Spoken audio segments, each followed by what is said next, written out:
Welcome to episode number 9 of the Q&A show. It's hard to believe we are at number 9. Number 9. Didn't think we'd get here, but one more and we are at double digits. Let's do this.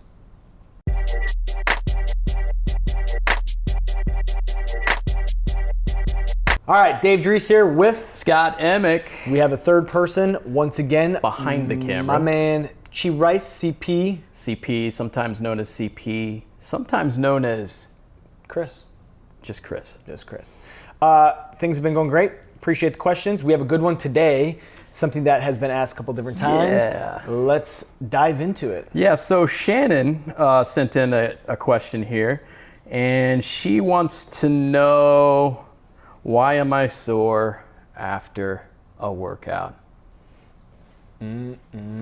Aren't we all? Isn't that such a good feeling? It is. It's a good feeling, and it depends on whether it's your first time back in the gym. I was going to say, it is one of those things that will prevent people from actually coming back a second and third time, right, because they're so sore. And that brings up another question. Is it okay to work out when you're sore? Exactly. We should tackle both of these. Yeah, we should touch on both of them. So let's do that. First then. So first starting with, why am I sore post-workout? That's what Shannon wants to know. Now so if you look into that and you start to kind of dive into research, the common thread that you would find out first would be the lactic acid.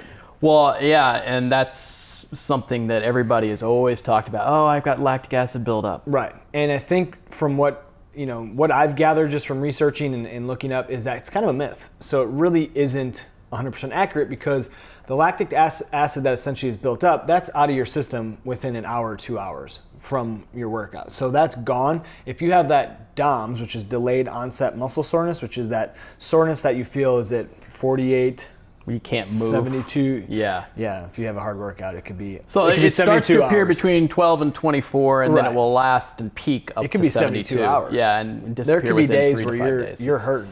Yeah, it's bad. So the lactic acid has nothing, that's already gone. So it has nothing really to do with that. What they kind of think, and there needs to be more research to this, and we'll kind of link up some stuff as well, is it's the micro tears that are happening within your muscle fibers that make it hurt. So think about when sometimes you do eccentric training or that negative training. So it's the negative portion of the movement that's been kind of shown to break up or tear your muscle fibers a little bit more, which then allows you to be sore. The negative does more than the positive. Absolutely. Really? The eccentric versus the concentric, which could be another conversation that we'll have.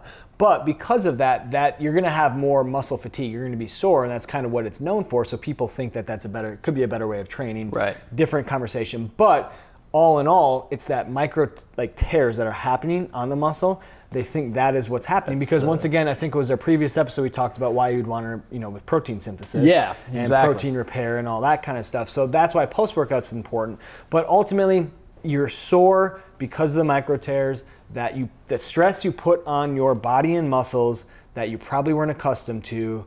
That's what's causing you to be sore. Now, it depends on the individual.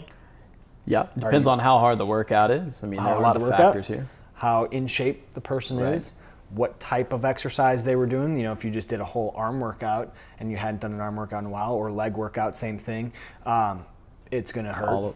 So all that. So there's multiple factors that go into it, but ultimately it's the micro tears to start. Right. So the second part of the question. What was that? I can't remember. I'm still sore. Oh, that's thanks, Chris. See, nice. He's our minute taker. What would we do without this guy? We're gonna have one camera, no lights. It'd just be it would be a mess. It'd be bad. So, can I still work out?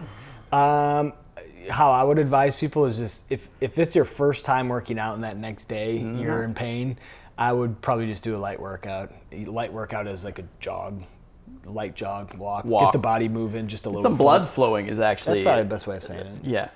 It's the best way to cleanse the body is to get that blood flowing. Foam roll, light stretch, mobility Foam work. roll. Nobody likes to foam roll. So it depends. You're really going to have to decide how your body feels. If you're a conditioned, trained athlete, take CrossFit, for example.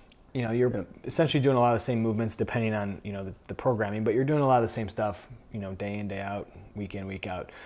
So that, you got to get a feel for how your body responds to it. So if you're kind of, a veteran in training, in a sense that you've been doing it for years, you probably have a little bit more of a threshold. You understand your body a little bit more. You can jump into a workout the next day and you could be okay. If you're newer to working out, that first, week or two could be very difficult. You might want to space it out a little bit so that you don't really end up hurting your body because you just aren't used to the new stimulus that you're essentially putting on from the workout.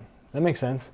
Yeah. I mean, what do you think? When you. Well, I mean, I think it's also a matter of like what you're willing to tolerate, too, as an individual, because everybody's different, and if it's pain, we always talk about this in yoga. If it's painful to the point where it's really painful, it hurts. That's not good. If it's uncomfortable, that can be okay. And understand that threshold, because I'll even just say this for people coming into my gym. The goal is you need to push it. So you need to push it, whether you're doing a one-on-one session or if you're doing like one of our group fitness classes. If you have 30 seconds to work, you're working during that time. Yeah. And I always allude to like athletes get that, and someone who might not be as trained, once you kind of hit that threshold where it gets tough, sometimes that is what prevents people from kind of getting over that hump. So you really do need to push it to really feel. Yeah, you can only cheat yourself. Right. Easy way to put it. Yeah. We don't like losers. We despise losers on this show. So work hard. That's all we're saying. And depending on how you feel, if you feel good, that you can jump into a workout the next day, or if you're going to do upper body one day, lower body the next day, that's fine. But I do always recommend you get a day or two off, during the week, depending on your intensity, just to give your body some rest. Days are important. It's a whole other conversation too. We'll do that. We come up with conversations or topics just from talking. Yeah. It's pretty impressive. But that will be a topic in a future episode. Sleep rest period. So I think that answered the question. That was a very good question.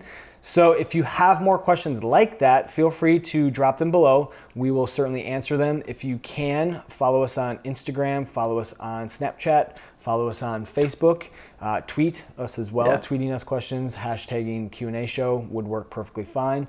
And then at the same time, we would love if you were subscribing to this page and getting the frequent updates when we upload a new video. Yeah, big subscribers party coming up. We're probably past that point right now. Yeah, I hope so. Yeah, there's always a new milestone. Yes, there is. All right. Much appreciated. Chris, you got anything you want to say? Nope, answer my question. Perfect. Thank you, guys. Have a good day.